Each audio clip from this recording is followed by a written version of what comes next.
Well, in other news now, a U.S. Navy veteran has been arrested for allegedly killing an Indian immigrant engineer and wounding two others at a crowded sports bar. Adam Purinton, accused of killing Srinivas Kuchibhotla and wounding his co-worker at Garmin, Alok Madasani. The accused was arrested in Missouri after he told a bartender that he had shot two Middle Eastern men and needed a place to hide. The third man, Ian Grillett, was also shot when he tried to stop the gunman at the Austin's Bar and Grill in Olathe, Kansas. Kuchibhotla and Madasani were both Indian descent, working as engineers at the GPS maker Garmin International in Olathe.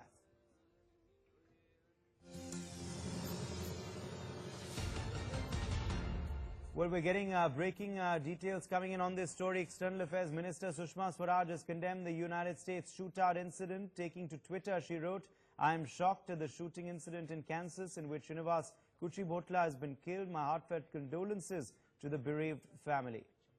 Well, Foreign Affairs Editor Geeta Mona is joining us with further details. Well, Geeta, of course, the Indian community there, the Indian American community will be absolutely outraged by this incident. But now even External Affairs Minister Sushma Swaraj coming out and condemning this incident.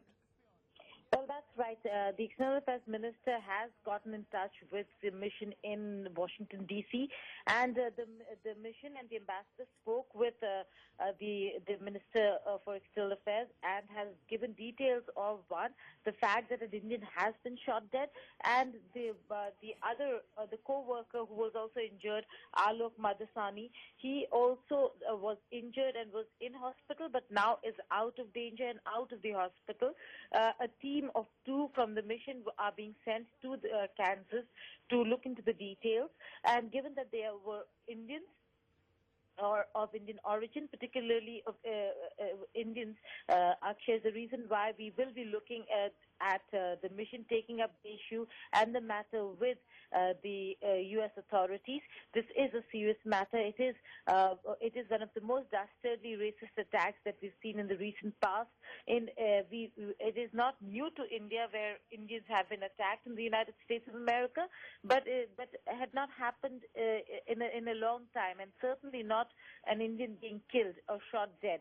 The accused had moved to another city, another place, another bar, and asked for shelter because he had killed two Middle Eastern people.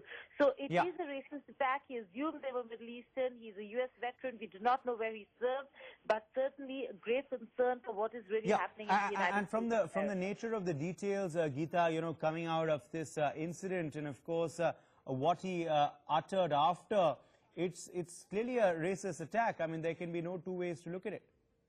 Well, absolutely, it is a racist attack. There is no doubt about it, given that the eyewitnesses over there very clearly heard him say that "leave my country," that United States of America is a country for white people.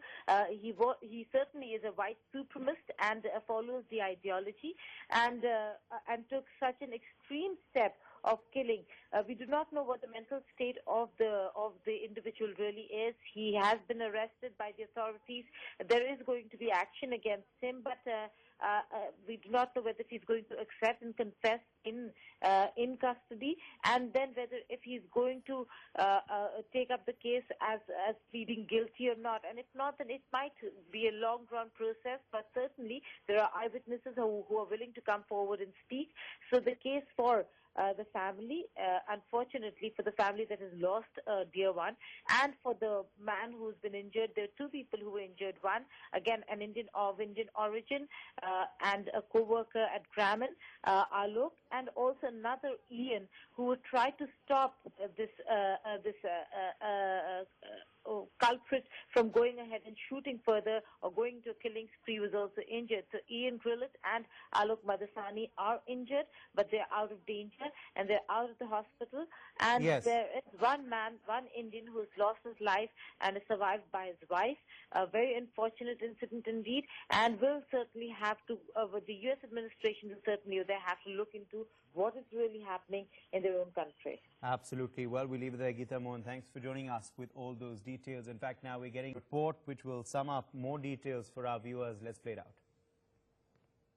All day, a heavy police presence in this typically quiet Olathe neighborhood is where neighbors say triple shooting suspect Adam Purinton has lived for almost 20 years.